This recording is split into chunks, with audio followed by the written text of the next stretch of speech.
வணக்கம். Welcome to Kokila's little world. நம்ம இன்றைக்கி என்ன சமையல் பார்க்க போகிறோன்னா, ரொம்ப ருசியான ரொம்ப ஈஸியான முட்டை வறுவல் தான் பார்க்க போகிறோம்.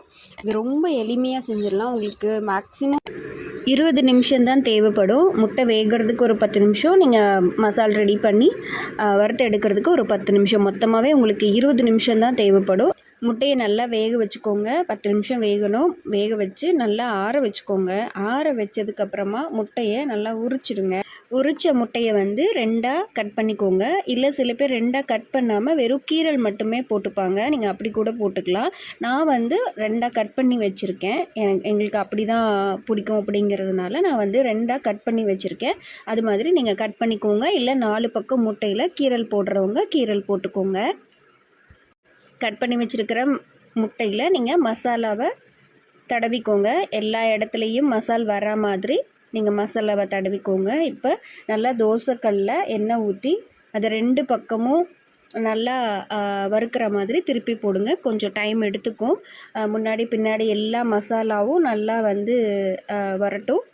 வந்தால் தான் நல்லாயிருக்கும் டேஸ்ட்டு. இல்லைன்னா மசாலா வந்து பச்சை வாசம் அடிக்கும், சாப்பிட்றதுக்கு நல்லா இருக்காது. ஸோ நல்லா வறுத்து எடுங்க. போதுமான எண்ணெய் இருந்தால் போதும், ரொம்ப அதிகமான எண்ணெய் இருக்கணும்னு அவசியம் இல்லை. இப்போ வறுத்த முட்டை ரெடி ஆகிடுச்சு. இதை வந்து நீங்கள் சாப்பாடு கூட வச்சு சாப்பிடலாம். தக்காளி சாதம், அரிசி பருப்பு சாதம் எல்லாத்துக்கூடயுமே வச்சு சாப்பிட்லாம். ரொம்ப டேஸ்ட்டாக இருக்கும், ரொம்ப சத்தானதும் கூட.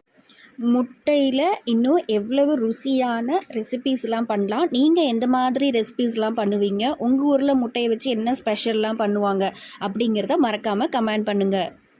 முட்டையில் அதிக அளவு ப்ரோட்டீன் இருக்கிறதுனால குழந்தைங்களுக்கு இந்த மாதிரி பண்ணி கொடுக்கலாம். சில பேர்த்துக்கு வெறும் முட்டை சாப்பிட்றதுக்கு பிடிக்காது. இந்த மாதிரி பண்ணி கொடுத்தீங்க அப்படின்னா ரொம்ப நல்லாயிருக்கும். குழந்தைங்களுக்கு தினமும் ஒரு முட்டை கொடுக்கறதுக்கு பாருங்கள். ஏன்னா முட்டையில் போதுமான அளவு ப்ரோட்டீன் இருக்குது. முட்டை எடுத்துக்கிட்டாவே குழந்தைங்களுக்கு ஓரளவுக்கு போதுமான ப்ரோட்டீன் கிடச்சிரும்.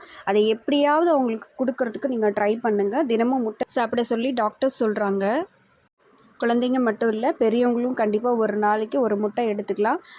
எலும்பு பிரச்சனை உள்ளவங்க, எலும்பு பலவீனமாக இருக்கிறவங்க எல்லாருமே வந்து முட்டை சாப்பிடலாம். கண்டிப்பாக முட்டை சாப்பிடுங்க.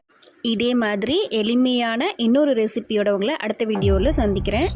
இந்த வீடியோ பிடிச்சிருந்தா லைக் பண்ணுங்கள், ஷேர் பண்ணுங்கள், எங்கள் சேனலை சப்ஸ்கிரைப் பண்ணிக்கோங்க.